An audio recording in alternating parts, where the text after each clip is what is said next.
Estaba celebrando mi cumpleaños 62 en casa, cuando mi nieta de apenas 10 años, discretamente, puso una nota en mi mano. «Abuela, no comas esto, confía en mí», decía. Me quedé helada. Decidí cambiar mi cupcake por el de mi nuera, y lo que pasó 5 minutos después me dejó en shock. Pero antes de continuar, asegúrate de estar suscrito al canal y escribe en los comentarios: ¿desde dónde estás viendo este video? Nos encanta saber hasta dónde están llegando nuestras historias. Mi nombre es Guadalupe, y nunca imaginé que mi cumpleaños sería el día en que mi vida sería salvada, pero también el día en que descubriría hasta dónde puede llegar la traición familiar. Javier, mi hijo, había planeado una pequeña fiesta en su casa.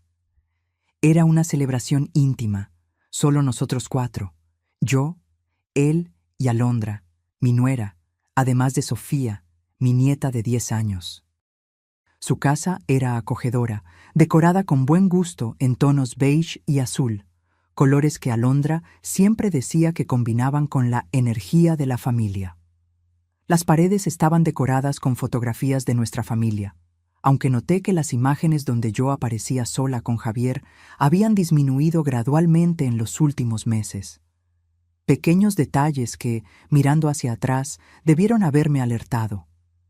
El ambiente era agradable esa tarde de primavera. La mesa del comedor había sido arreglada con esmero, con un mantel de encaje que yo misma les había regalado la Navidad pasada. En el centro, un pequeño arreglo de margaritas, mis flores favoritas, y 4 lugares impecablemente puestos.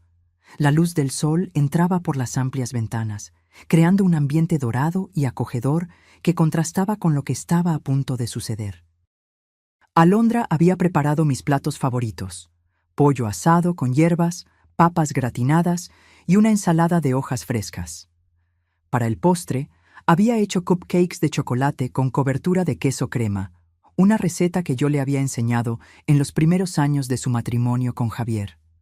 En ese momento, lo interpreté como un gesto de cariño, una forma de honrarme. Qué ingenua fui. «Mamá, estás maravillosa hoy», dijo Javier, abrazándome al llegar. Sus ojos brillaban con ese afecto genuino que siempre me calentó el corazón. Alondra me recibió con su habitual sonrisa contenida, un beso rápido en cada mejilla y un abrazo que siempre me pareció más protocolario que afectuoso. Sofía, sin embargo, estaba diferente. Normalmente habladora y alegre, la niña parecía tensa, casi asustada. Sus grandes ojos marrones evitaban el contacto con los míos, y cuando Alondra le pidió que me diera un abrazo, lo hizo con una rigidez que me intrigó. Atribuí su comportamiento a alguna discusión familiar o problema en la escuela. Los niños a menudo cargan pequeños mundos de preocupación que los adultos no podemos imaginar. La cena transcurrió con aparente normalidad. Conversamos sobre temas cotidianos: el trabajo de Javier en la compañía de seguros, las clases de yoga para adultos mayores a las que yo había comenzado a asistir, el progreso de Sofía en la escuela. Alondra hablaba poco, pero eso no era inusual. Siempre la consideré una mujer más reservada, aunque ahora me doy cuenta de que confundí frialdad calculadora con timidez. Noté, sin embargo, pequeños detalles inquietantes. La forma en que Alondra revisaba su celular repetidamente por debajo de la mesa. La manera en que sus ojos se fijaban en mí cuando creía que yo no la estaba mirando. El tamborileo nervioso de sus dedos en la mesa. Y, más perturbador, los intercambios de miradas entre ella y Javier, miradas que parecían llevar mensajes que yo no podía descifrar. «Es hora de cantar ¡Feliz cumpleaños!», anunció Javier después de la comida, trayendo los cupcakes en una bandeja decorativa. En lugar de un pastel tradicional, Alondra había preparado varios cupcakes, y uno de ellos tenía una pequeña corona encima.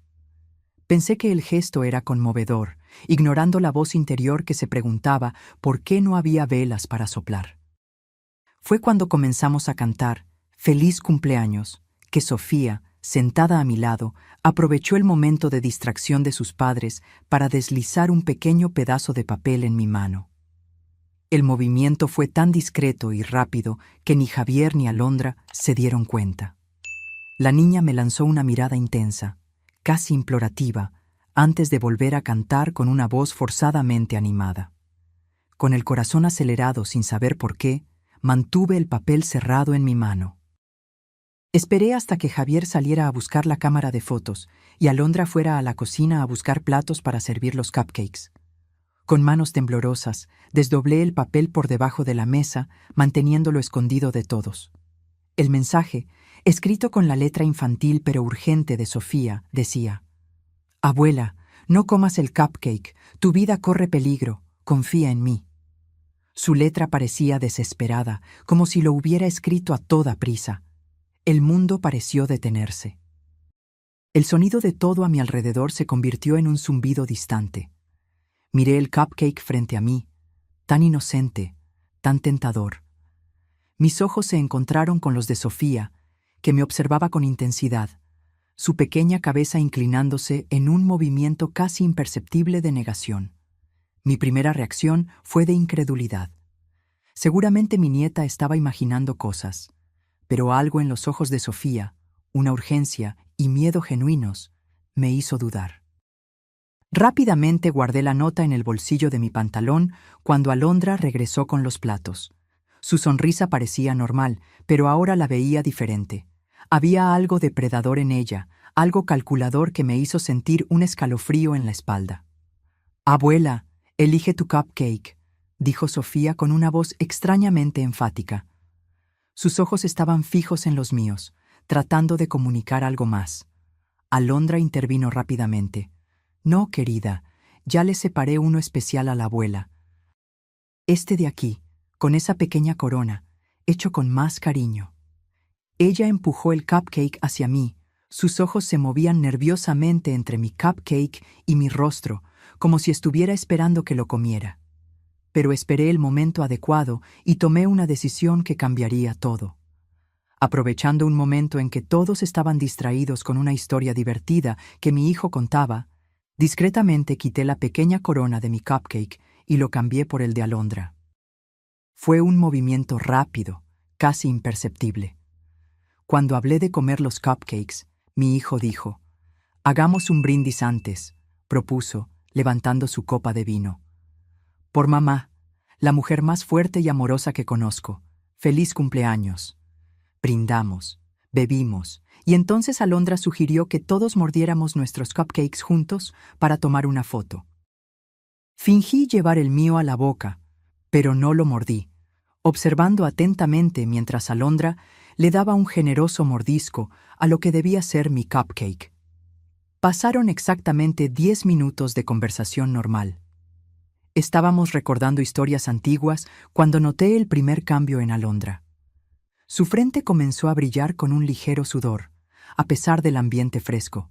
Sus manos, siempre tan controladas, temblaban levemente al sostener el vaso de agua. «¿Estás bien, querida?», preguntó Javier, notando su palidez repentina. «Creo que sí», respondió ella con voz débil.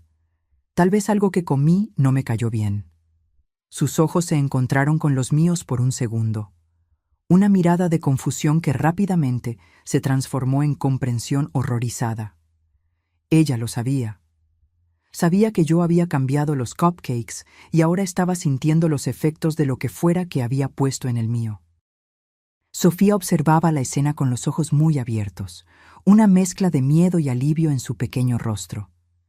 Mi corazón se encogió por ella. Qué carga para una niña tan joven descubrir que su propia madre era capaz de tal maldad. «No me siento bien», murmuró Alondra, levantándose bruscamente. Sus piernas cedieron casi de inmediato, y Javier apenas tuvo tiempo de sostenerla antes de que cayera. «Alondra», gritó él, el pánico evidente en su voz. «¿Qué está pasando? Estás pálida». Ella no pudo responder. Sus ojos se voltearon y comenzó a temblar descontroladamente, un sudor frío cubriendo su rostro ahora grisáceo. «Llama a una ambulancia», ordené, manteniendo la calma a pesar del caos interior que sentía. «Ahora, Javier». Mientras mi hijo corría al teléfono, me arrodillé al lado de Alondra. No por compasión, aunque parte de mí estaba horrorizada con lo que estaba presenciando, sino para asegurarme de que sobreviviera para enfrentar las consecuencias de sus acciones. Sofía se acercó a mí, temblando. «Abuela», susurró. No sabía qué hacer. Escuché a mamá hablando por teléfono anoche, diciendo que había conseguido un medicamento fuerte para el corazón y que lo iba a poner en tu cupcake. Dijo que nadie sospecharía porque ya estabas olvidando las cosas. Abracé a mi nieta con fuerza, protegiéndola del horror que se desarrollaba frente a nosotros. Hiciste lo correcto, mi amor. Salvaste mi vida. El viaje en ambulancia al hospital fue una pesadilla. Alondra había perdido el conocimiento por completo. Los paramédicos trabajaban frenéticamente, hablando de digoxina y posible envenenamiento. Javier estaba en shock, dividido entre el miedo por su esposa y la confusión sobre lo que realmente había sucedido. «Mamá, ¿qué está pasando?», me preguntó en el asiento trasero de la ambulancia, su voz quebrada. «¿Cómo sucedió esto?». Sostuve la nota de Sofía en mi bolsillo, sabiendo que el momento de la verdad había llegado. Pero antes de que pudiera responder, llegamos al hospital, y la urgencia de salvar a Alondra pospuso la conversación que cambiaría a nuestra familia para siempre. Mientras los médicos luchaban por estabilizarla, me senté en la sala de espera fría e impersonal, con Sofía dormida en mi regazo y el peso de la verdad presionando mi corazón. ¿Qué le diría a Javier? ¿Cómo le explicaría que su esposa, la mujer que amaba, había intentado matarme? Y, lo más importante, ¿cómo protegería a mi nieta de las consecuencias de haber expuesto a su propia madre? Las luces fluorescentes del hospital parecían intensificar la irrealidad de la situación. Hace unas horas estábamos celebrando mi cumpleaños. Ahora estaba a punto de desentrañar una trama de traición familiar que ninguno de nosotros jamás podría haber imaginado. El médico que nos atendió parecía demasiado joven para cargar con el peso de las noticias que traía. Sus ojos oscuros mostraban una seriedad que hizo que mi corazón se acelerara de aprensión. «Señora Morales», se dirigió a mí. «Soy el doctor Ramírez. Necesitamos hablar sobre la condición de la señora Cepeda». Javier, que estaba sentado a mi lado sosteniendo la mano de Sofía, se levantó de inmediato. «¿Cómo está mi esposa, doctor? ¿Va a estar bien?». El médico dudó, eligiendo sus palabras con cuidado. «Está estable por ahora, pero encontramos algo muy preocupante en los análisis de sangre». Miró a Sofía, que estaba despierta pero callada, sus ojos grandes, observando todo. «¿Tal vez deberíamos hablar en privado?». «Sofía puede quedarse con la enfermera en el área infantil», sugerí, dándome cuenta de que la niña no debía escuchar los detalles técnicos de lo que su madre había hecho. Después de que se llevaron a Sofía, el médico nos condujo a una pequeña sala de consulta. El olor a desinfectante era opresivo, casi sofocante, mientras nos sentábamos en las sillas frías de plástico. Los análisis de sangre de la señora Cepeda mostraron niveles alarmantes de digoxina, explicó el doctor Ramírez. Es un medicamento que se usa para tratar afecciones cardíacas, pero en la cantidad que encontramos en su sistema es potencialmente letal. Javier palideció, su expresión una mezcla de confusión y horror. ¿Digoxina? Alondra no tiene problemas cardíacos. ¿Cómo es que esto? ¿Por qué? Esa es exactamente la pregunta, señor Cepeda. Su esposa no debería tener digoxina en su sistema, y la cantidad que encontramos. El médico hizo una pausa significativa. Bueno, no llegó allí por accidente. Fue en ese momento que me di cuenta de que no podía posponer más la verdad. Con manos temblorosas, saqué la nota de Sofía de mi bolsillo y se la entregué a Javier. «Hijo». Mi voz sonó más firme de lo que esperaba. «Sofía me dio esto antes de cortar los cupcakes». Javier leyó la nota. Sus manos comenzaron a temblar incontrolablemente. Me miró, luego al médico, una expresión de incredulidad total en su rostro. «No puede ser», murmuró. «Alondra nunca... Ella no haría...». «Cambié los cupcakes, Javier», confesé, sintiendo que un peso enorme salía de mis hombros con la verdad. Lo que Alondra está sintiendo ahora era lo que yo estaría sintiendo si hubiera comido lo que ella preparó para mí. El médico observaba nuestra interacción con una expresión grave. Señor Cepeda, señora Morales, tendré que reportar esto a la policía. El envenenamiento es un asunto serio, especialmente considerando los niveles de toxicidad que encontramos. Javier parecía haber envejecido 10 años en pocos minutos. Debe haber algún error, insistió, aunque su voz había perdido la convicción. Tal vez fue un accidente. Tal vez confundió los ingredientes. Hijo, le dije suavemente, sabes que no fue un accidente. Sofía escuchó a Alondra hablando de esto por teléfono. Y piensa bien. ¿No notaste cambios en mi comportamiento en los últimos meses? ¿Confusión, olvidos, mareos? Su rostro mostró el momento exacto en que la comprensión lo golpeó. Dios mío, susurró. Alondra me había estado diciendo que estabas mostrando signos de demencia temprana, que necesitábamos considerar opciones de cuidado asistido para ti. Se cubrió el rostro con las manos, y yo le creí. El doctor Ramírez intervino con suavidad. Señor Cepeda, nos gustaría hacerle análisis de sangre a su madre también. Si su esposa ha estado administrándole digoxina a la señora Morales por algún tiempo, necesitamos evaluar los daños potenciales en su corazón. Acepté de inmediato. Mientras el médico salía para preparar los análisis, me quedé a solas con mi hijo, un abismo de traición y horror entre nosotros. Mamá, Javier finalmente habló con la voz ahogada. ¿Cómo pudo pasar esto? ¿Por qué? ¿Por qué Alondra le haría algo así a ti? Dinero, probablemente, respondí, sintiendo una extraña calma ahora que la verdad estaba saliendo a la luz. ¿Recuerdas la herencia que recibí de la tía Gabriela hace 6 meses? Fue cuando los olvidos comenzaron, cuando Alondra comenzó a visitarme más, siempre trayendo té o comida preparada especialmente para mí. Javier pareció físicamente golpeado por mis palabras. Ella estaba planeando matarte y usar mi nombre, nuestra relación, para conseguir tu dinero. Y Sofía lo descubrió, agregué. Imagina el peso que esa niña ha cargado, descubriendo lo que su propia madre estaba haciendo. En ese momento, la puerta se abrió y una mujer de mediana edad entró, seguida por un oficial uniformado. Señora Morales, señor Cepeda, soy la detective Méndez. Necesitamos hablar sobre lo que sucedió hoy. Las horas siguientes fueron un borrón de declaraciones, análisis de sangre e interrogatorios.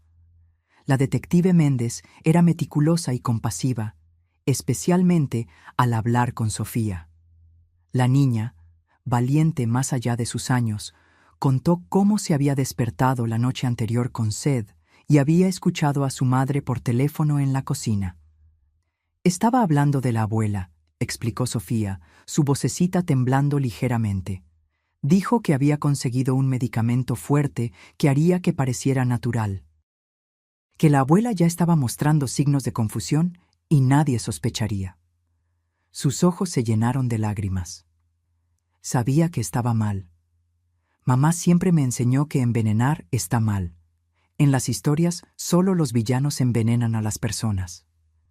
La simplicidad moral de una niña de 10 años contrastaba dolorosamente con la complejidad de la traición adulta.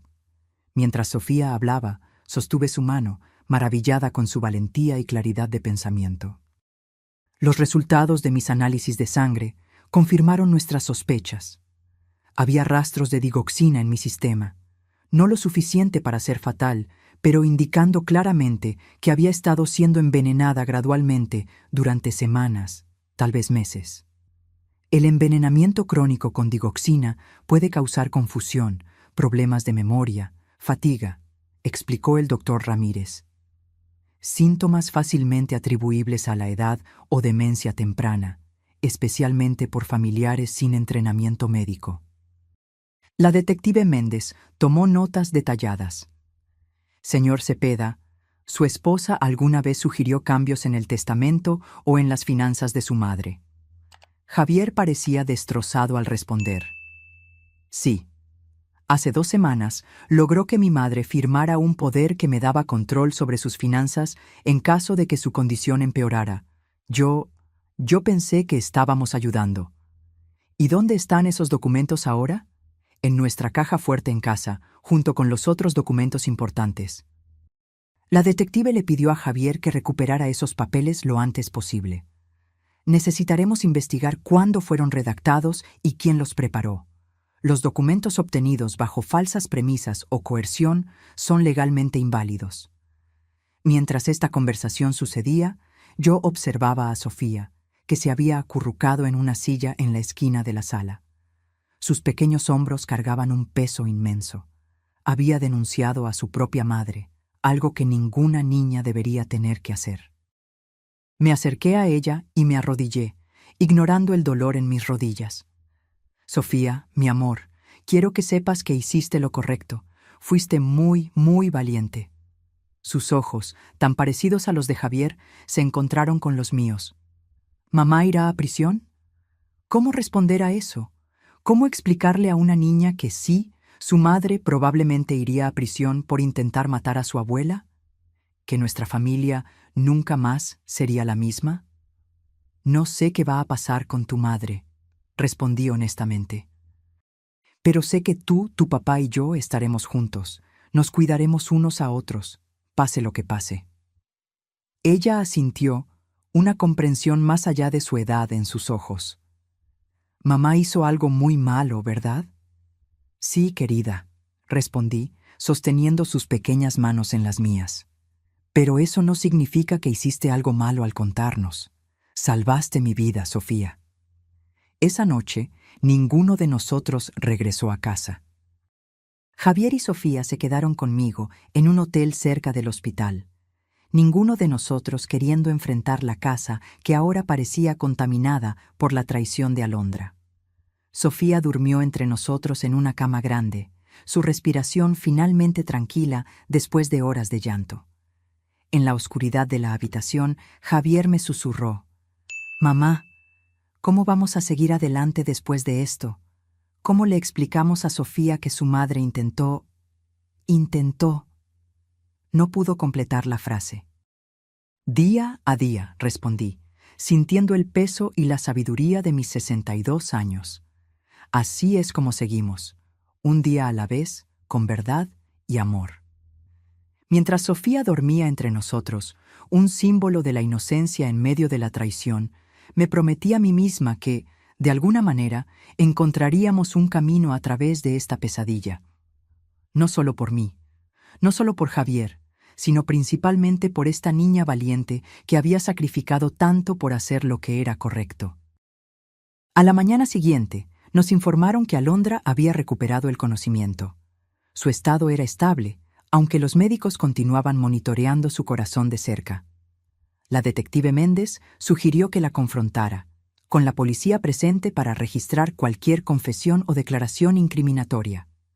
No estoy segura de poder enfrentarla, confesé, sintiendo un temblor en las manos al pensar en mirar a los ojos de la mujer que había planeado metódicamente mi muerte. Lo entiendo completamente, respondió la detective con amabilidad. Pero su testimonio directo sería muy valioso para el caso, y francamente, señora Morales, muchas víctimas encuentran un cierto cierre al confrontar a sus agresores. Javier se ofreció a ir conmigo, pero decidimos que Sofía debería quedarse con una asistente social durante esa visita. La niña ya había enfrentado suficiente trauma y verla ciertamente desestabilizaría a Alondra, potencialmente comprometiendo el interrogatorio. Caminando por los pasillos del hospital hacia la habitación de Alondra, sentí como si estuviera caminando hacia mi propia ejecución. El olor a desinfectante parecía más fuerte, las luces fluorescentes más duras. Javier sostenía mi brazo, pero no sabía si era para darme apoyo o para buscar fuerza. 2 policías uniformados custodiaban la puerta de la habitación. Adentro, Alondra estaba pálida contra las sábanas blancas, tubos intravenosos conectados a su brazo.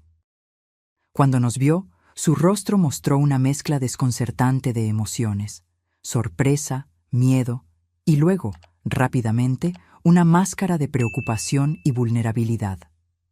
Guadalupe, dijo con voz débil, extendiendo una mano hacia mí. Gracias a Dios que estás bien. Estaba tan asustada. La facilidad con la que asumió el papel de víctima preocupada me dejó momentáneamente sin palabras. Era como si estuviéramos en realidades completamente diferentes. No, Alondra, respondí finalmente, manteniendo distancia de la cama. No vamos a hacer esto. Sabemos lo que hiciste. Sofía escuchó tu conversación telefónica. Sabemos lo de la digoxina. Al mencionar a Sofía, vi el primer destello de genuino shock en su rostro. No había considerado que su hijastra pudiera ser la fuente de la denuncia. Por un momento, su máscara se deslizó, revelando algo frío y calculador en sus ojos. No sé de qué estás hablando, insistió, pero su voz había perdido la fragilidad fingida. Estoy confundida. Los médicos dijeron que fui envenenada. ¿Cómo puedes acusarme de algo así cuando yo soy la víctima? Javier, que había permanecido en silencio hasta entonces, dio un paso al frente. Encontramos los frascos, Alondra, en el fondo de tu cajón de lencería, digoxina, a nombre de un paciente que no existe. Eso era un farol. No habíamos buscado en su casa todavía, pero su reacción lo confirmó todo. Su rostro palideció aún más y por un instante vi pánico en sus ojos. No entienden, dijo, cambiando de táctica. Estábamos tratando de ayudar a Guadalupe. Está confundida, está perdiendo la memoria. Tú mismo lo viste, Javier. Sus episodios se están volviendo más frecuentes. No había episodios, respondió Javier, su voz temblando de rabia contenida. Eras tú, envenenándola lentamente, haciéndonos creer que estaba desarrollando demencia. ¿Por qué, Alondra? ¿Por su dinero? ¿Por la casa? Alondra mantuvo el silencio por un largo momento, evaluando sus opciones. La detective Méndez, que observaba desde la esquina, se acercó. Señora Cepeda, tenemos suficiente evidencia para arrestarla por intento de homicidio. Los análisis de sangre de la señora Morales muestran envenenamiento crónico por digoxina. Su propia sangre muestra una dosis casi fatal de la misma sustancia, y tenemos el testimonio de su hijastra. Su cooperación ahora podría ser considerada en la sentencia. Algo cambió en los ojos de Alondra entonces, una rendición tal vez, o un frío recálculo de sus posibilidades. Se recostó en las almohadas, repentinamente pareciendo más compuesta, casi profesional. Guadalupe está vieja, dijo simplemente, como si constatara un hecho meteorológico. ¿Tiene, qué, 62 años? ¿Cuánto más de vida útil y digna le quedaría? ¿5 años? ¿10? ¿Y luego qué? Pañales, confusión, una carga para todos nosotros. Sus palabras me golpearon como golpes físicos. La crueldad casual, la forma en que había reducido mi existencia a una inconveniencia con fecha de vencimiento. Le estaba ofreciendo una salida misericordiosa, continuó Alondra. Una muerte tranquila, sin dolor, sin la indignidad del deterioro. Y sí, luego Javier tendría la herencia, que es su derecho como hijo único. Él podría finalmente dejar ese trabajo mediocre. Podríamos darle a Sofía la educación que se merece. Intentaste matarme, dije, encontrando mi voz finalmente. Te acercaste a mí, fingiste que te importaba, mientras me envenenabas poco a poco. ¿Cómo pudiste, Alondra? Confié en ti. Por primera vez, algo parecido a emoción genuina cruzó su rostro. No remordimiento, sino una especie de irritación impaciente. Por favor, Guadalupe, no seas tan dramática. ¿Crees que eres especial? Solo eres una anciana con dinero. Hay miles como tú, aferrándose a recursos que podrían beneficiar a la generación más joven. Javier avanzó, su rostro contorsionado de furia. Cállate. ¿Cómo puedes hablar así de mi madre? ¿Cómo pudiste hacernos esto a nosotros? ¿A Sofía? ¿Pensaste en cómo esto afectaría a tu propia hija? Sofía es joven, respondió Alondra fríamente. Lo superará. Los niños son resilientes. La detective Méndez le hizo un gesto al oficial que estaba grabando la conversación. Creo que tenemos suficiente. Señora Cepeda, está formalmente arrestada por el intento de homicidio de Guadalupe Morales. Tiene el derecho de permanecer en silencio. Mientras la detective recitaba los derechos de Miranda, observé el rostro de Alondra. No había arrepentimiento allí, solo una especie de cálculo frío, como si aún estuviera evaluando ángulos, buscando una salida. Sus ojos se encontraron con los míos por última vez, y vi algo que me heló hasta la médula. No odio o rabia, sino una indiferencia total hacia mi valor como ser humano. Salimos de la habitación en silencio, Javier y yo sosteniéndonos el uno al otro. En el pasillo, lejos de los oídos de Alondra, él se desmoronó, apoyándose en la pared y deslizándose hasta el suelo. «¿Cómo no lo vi?», sollozó, cubriéndose el rostro con las manos. «¿Cómo pude ser tan ciego?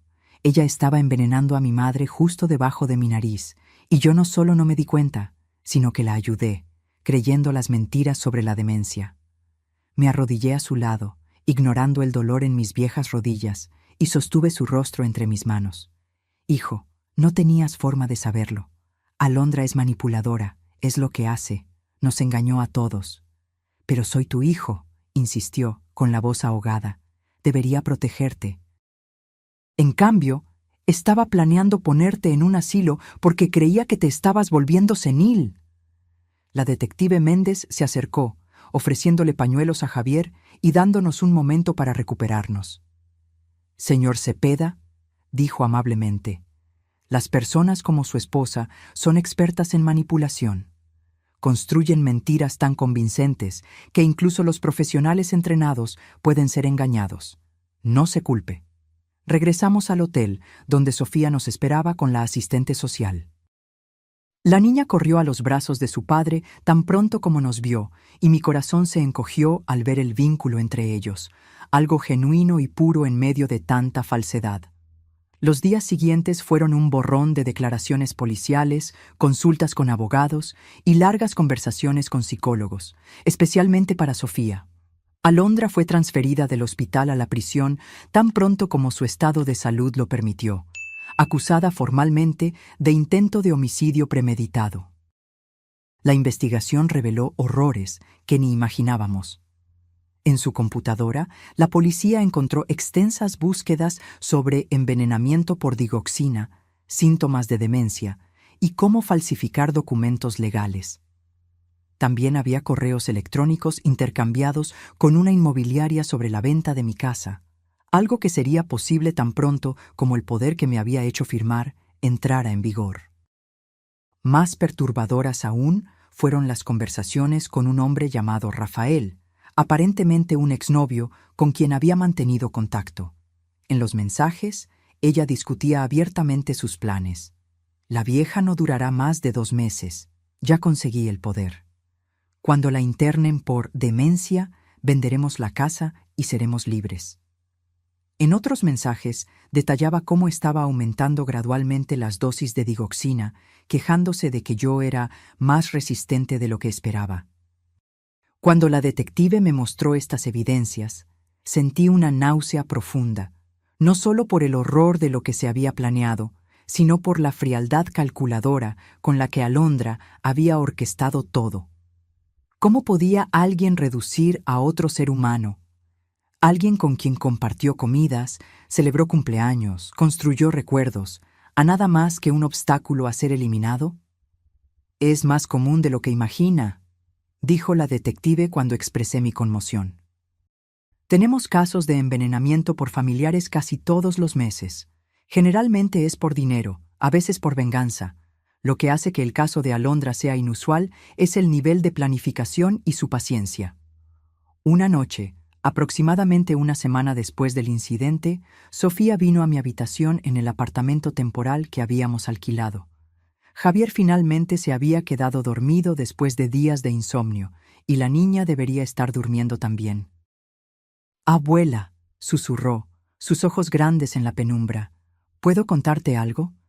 Hice espacio para ella en la cama y se acurrucó contra mí como lo hacía cuando era más pequeña. «Claro, mi amor, puedes contarme cualquier cosa». Creo que sabía que mamá estaba haciendo algo malo desde hace más tiempo, confesó, su voz casi inaudible. Ella cambió después de que usted recibió ese dinero de la tía abuela. Comenzó a hablar de cómo usted se estaba poniendo vieja, cómo necesitábamos prepararnos para cuando usted ya no pudiera cuidarse sola. Mi corazón se encogió al pensar en la carga que esta niña había llevado. ¿Por qué no dijiste nada antes, querida? Sofía se quedó en silencio por un momento. Porque era mi mamá, respondió finalmente. Siempre debes confiar en tu mamá, ¿verdad? Pero luego... Su voz se quebró. Luego la escuchaste en el teléfono, completé suavemente. Ella asintió contra mi hombro. Se estaba riendo, abuela, riendo mientras hablaba de cómo iba a poner el medicamento en su cupcake especial, diciendo que sería poético que usted muriera en su propio cumpleaños. Un pequeño sollozo se escapó. ¿Cómo puede una mamá hacer algo así? No había una respuesta adecuada para esa pregunta. ¿Cómo explicarle a una niña de 10 años que algunas personas nacen sin la capacidad de sentir empatía, sin esa conexión fundamental que nos hace humanos? ¿Cómo darle sentido a lo que ni yo misma podía comprender? Algunas personas están enfermas por dentro, Sofía, dije finalmente. No de una manera que podamos ver, como cuando tienes fiebre o dolor de garganta. Es una enfermedad en el alma que hace que no puedan amar o preocuparse por los demás de la manera que deberían. ¿Mamá tampoco me amaba a mí? La vulnerabilidad en esa pregunta rompió mi corazón. Amor, no sé si Alondra es capaz de amar a alguien de la manera en que tú y yo entendemos el amor. Pero sé que tu padre te ama más que a nada en el mundo, y yo también te amo, mi valiente niña. Ella se quedó en silencio por un largo momento, procesando esto con la sabiduría más allá de sus años, que los niños que enfrentan traumas a menudo desarrollan. ¿Puedo dormir aquí con usted hoy, abuela? Claro que puedes, mi amor. Mientras Sofía se dormía en mis brazos, contemplé el futuro incierto que teníamos por delante. El juicio de Alondra, el divorcio inevitable, las cicatrices emocionales que todos llevaríamos, especialmente esta pequeña guerrera que se había visto obligada a elegir entre la lealtad a su madre y hacer lo que era correcto. Pero debajo del dolor y la traición había un hilo de esperanza. Nosotros tres, Javier, Sofía y yo, habíamos sido unidos por esta terrible experiencia de una manera que tal vez no hubiera sido posible de otra forma. Las mentiras habían sido expuestas, la manipulación eliminada.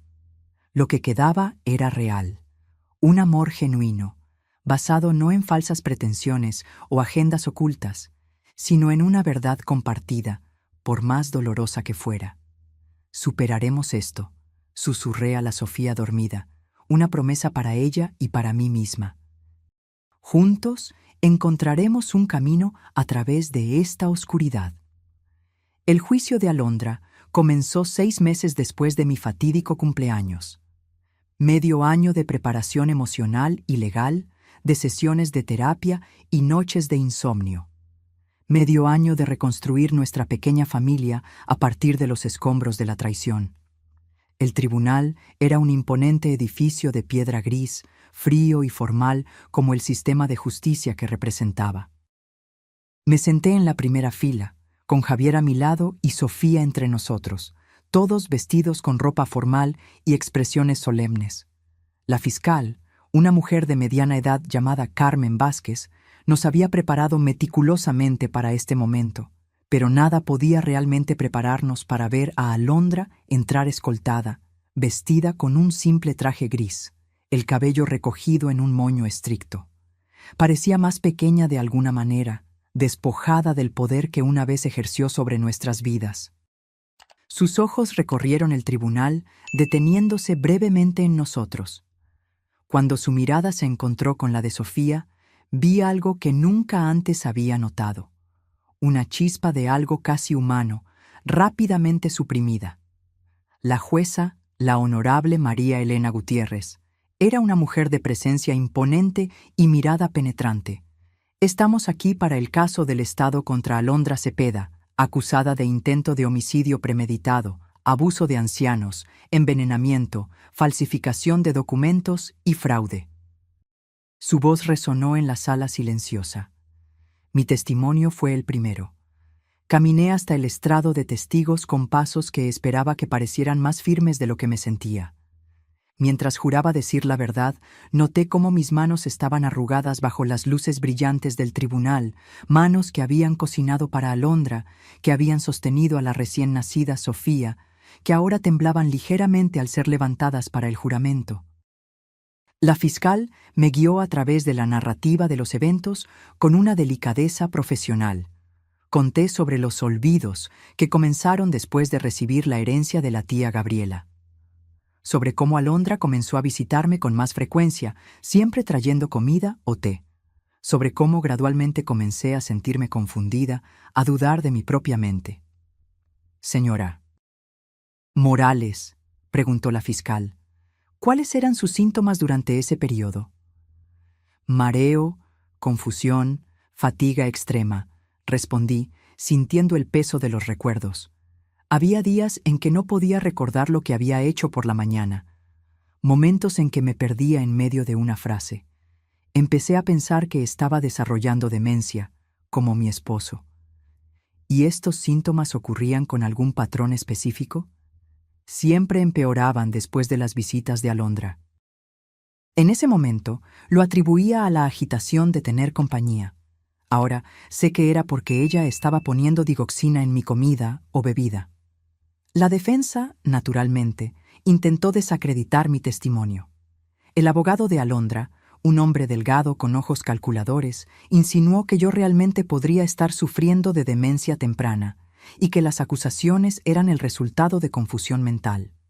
Sugirió que tal vez yo había puesto la digoxina en el cupcake de Alondra en un momento de paranoia.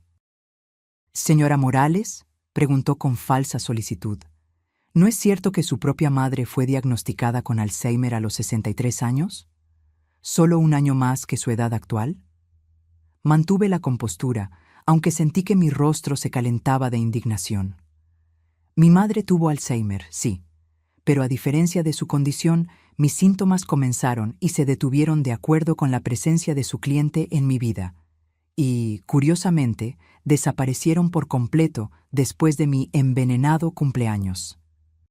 Los resultados de los análisis médicos hablaron por sí solos. Los informes toxicológicos mostraron claramente la presencia de digoxina en mi sistema, no en niveles letales, pero consistentes con envenenamiento crónico. El testimonio del doctor Ramírez confirmó que mis síntomas eran totalmente compatibles con intoxicación por digoxina, no con demencia. Pero fue el testimonio de Sofía lo que silenció la sala del tribunal. Pequeña y solemne en su vestido azul marino, habló con una claridad que hizo que varios jurados se secaran los ojos. «Escuché a mi mamá en el teléfono», dijo, su voz sorprendentemente firme. Se estaba riendo de poner medicamento en el cupcake especial de la abuela. Dijo que sería el último cumpleaños de ella. «¿Y qué hiciste después de escuchar eso, Sofía?», preguntó suavemente la fiscal. Me dio miedo. No sabía qué hacer. Luego recordé lo que la maestra siempre dice sobre ver algo malo. Si ves algo, di algo. Así que le escribí una nota a la abuela. Fue una decisión muy valiente, comentó la fiscal. ¿Tenías miedo de lo que podría pasar?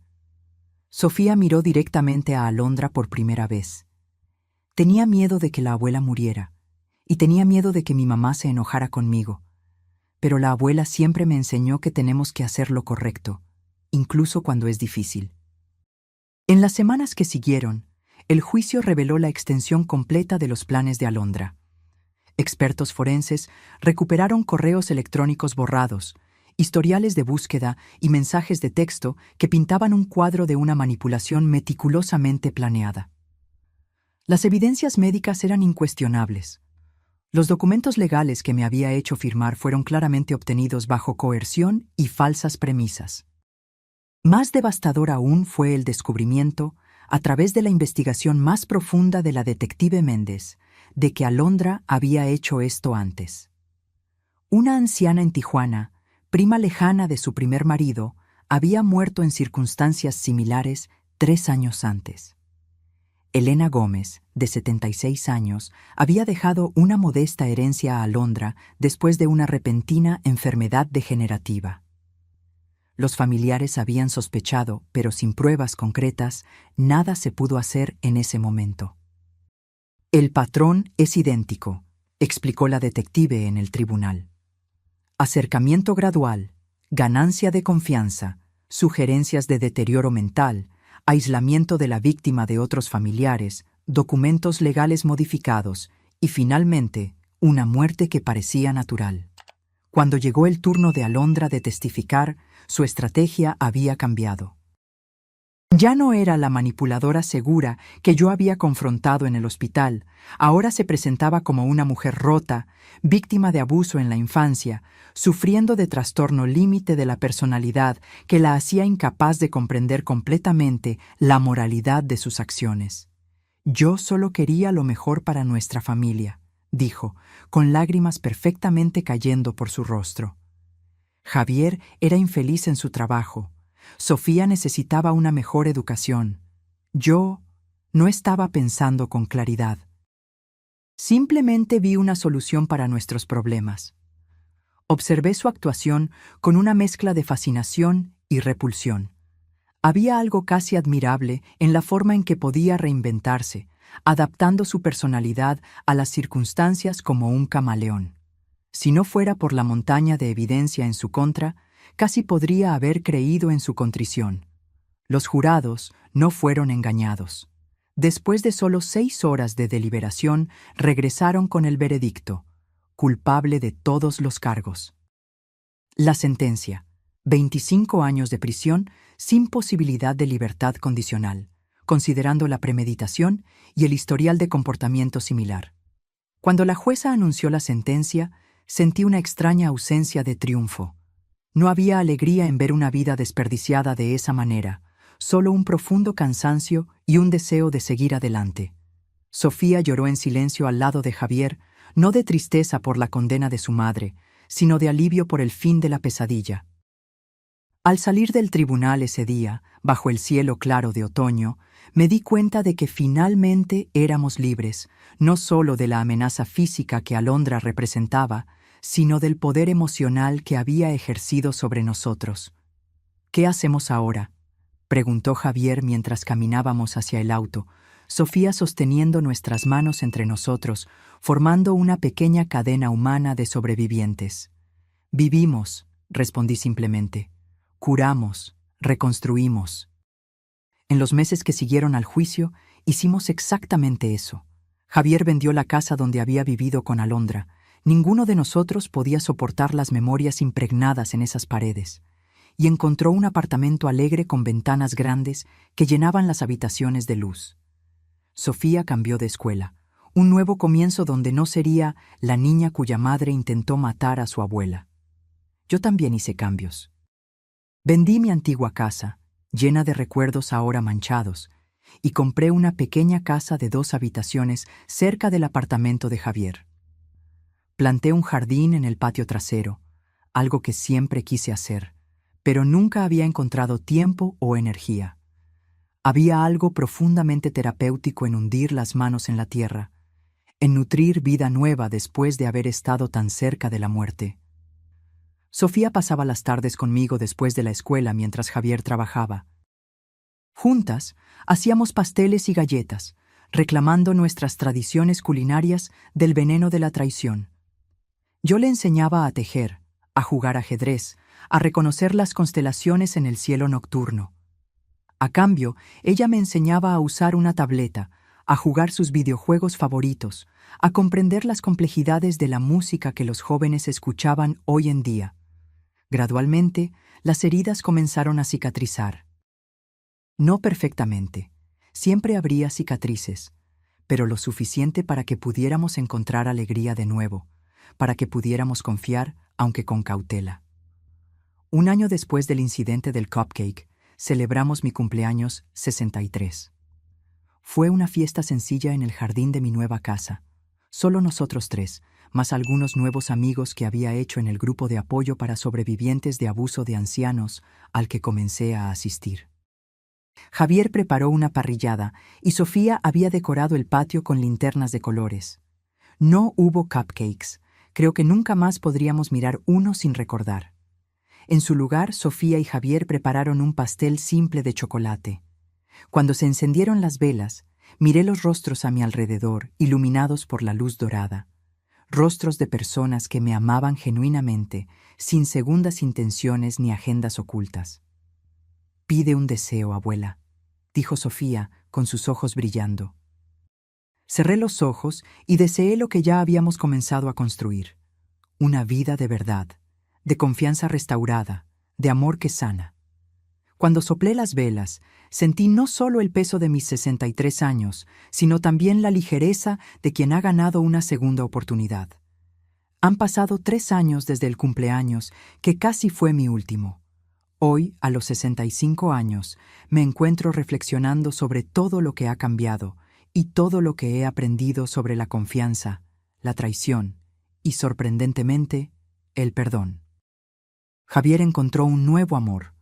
Carmen es profesora de literatura en la universidad local, una mujer de risa fácil y ojos amables que entró en nuestras vidas como una brisa fresca después de una tormenta.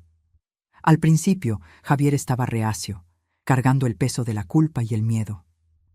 «¿Y si no puedo ver las señales de nuevo?», me confesó una noche. «¿Y si mi juicio está permanentemente comprometido?». «Hijo», respondí, sosteniendo sus manos, «lo que sucedió no fue un fallo de tu juicio. Fue el resultado de la habilidad excepcional de Alondra para manipular y engañar.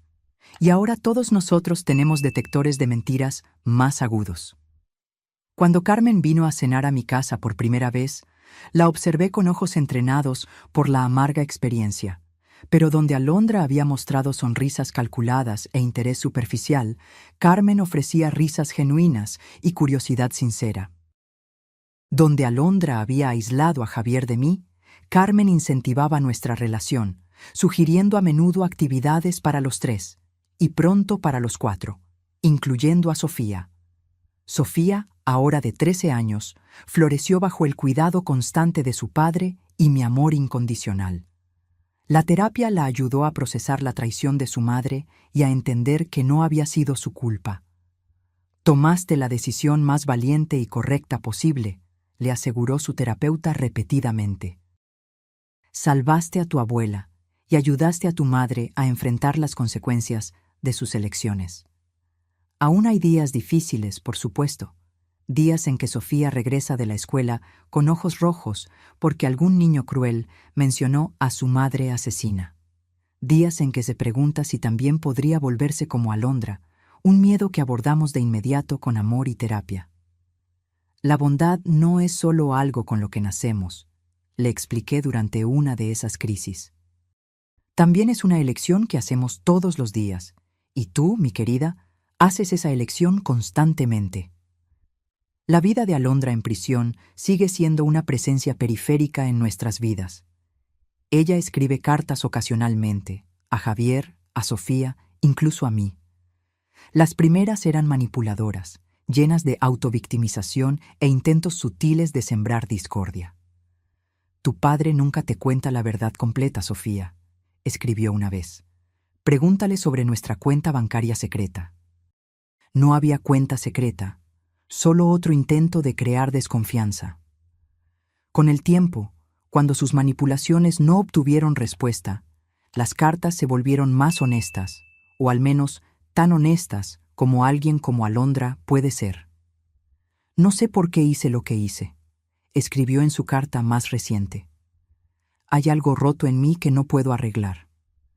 Javier lee las cartas, responde ocasionalmente con actualizaciones simples sobre la vida de Sofía, pero mantiene límites firmes.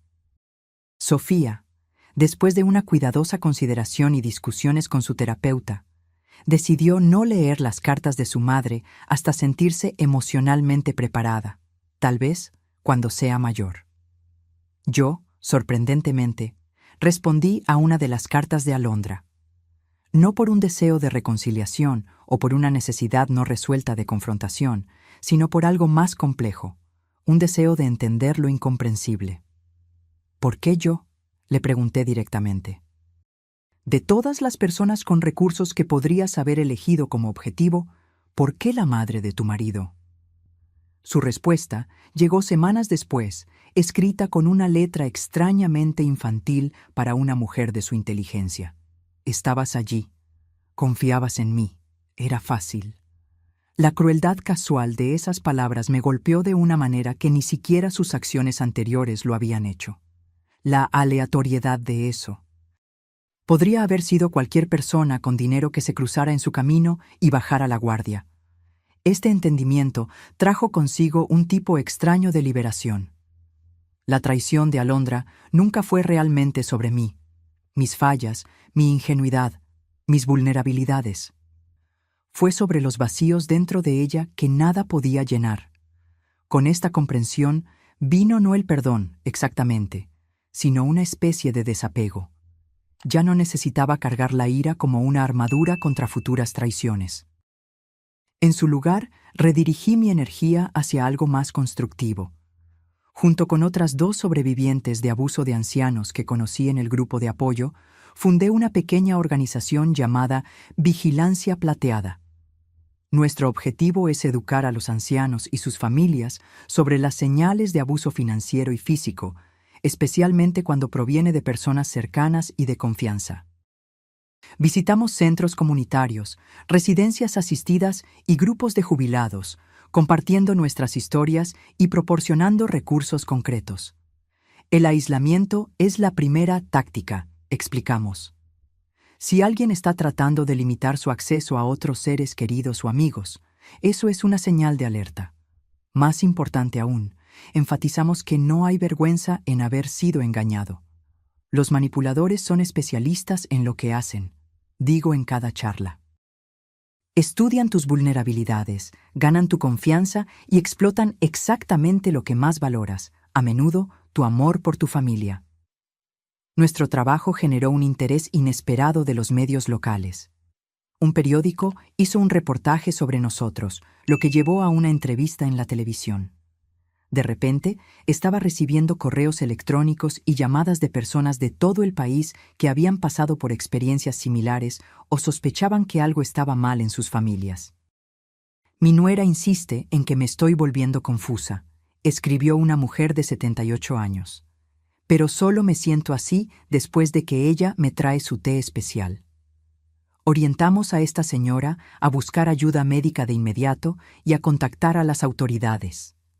Semanas después, nos escribió de nuevo, confirmando que los análisis toxicológicos habían detectado sedantes en su sistema. Este trabajo se convirtió en mi misión, mi forma de transformar la traición en algo significativo.